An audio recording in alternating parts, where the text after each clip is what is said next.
dock nearest to the ship and has a clear view of that angle. What can you see from there, Jen? Well, Jennifer and Jeff, we're right off of Willamette Boulevard, where we do have a bird's eye view of the Fennica on this bluff. You can see it still sitting there at the dock. We were told that it might try to leave at around 3 o'clock. However, it has not. It has stayed put. Now, let me give you a timeline of when it tried to leave earlier in the morning. We were told by kayaker Michael Foster he and his fellow kayak activists got an emergency text saying that the icebreaker, the Fennica, was indeed on the move, and it left this dry dock at around 6:15 this morning. Now, it headed down the Willamette straight toward the St. John's Bridge, and meanwhile, traffic stopped too on top of that bridge.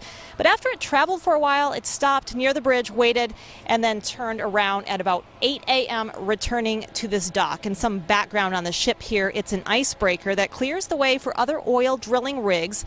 It also has safety equipment on it to help in the event of a spill, and it was here for dry dock repairs for a tear in the hull.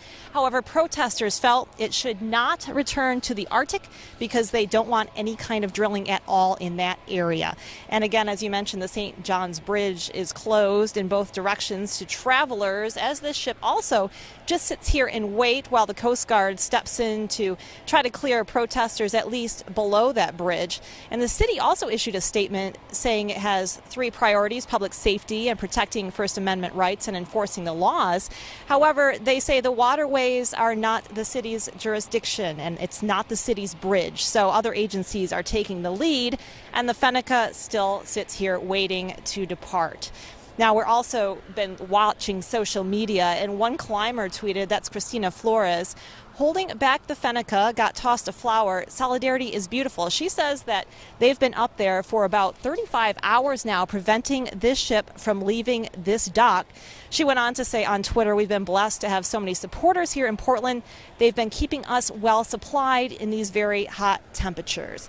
Now, no time has been set for this ship to try to depart again, but one thing's for sure, it is staying put here at the dry dock for now. Again, we've seen no movement out here, even though we were told it might try to leave at about 3 o'clock. So it will really depend on what happens at the St. John's Bridge. Back to you. Jennifer, behind you there, as I'm looking, there's a little vessel, and I don't know if it's moving. Is it making its way toward the Fennica right now? There's a little vessel in the water there. Your camera person had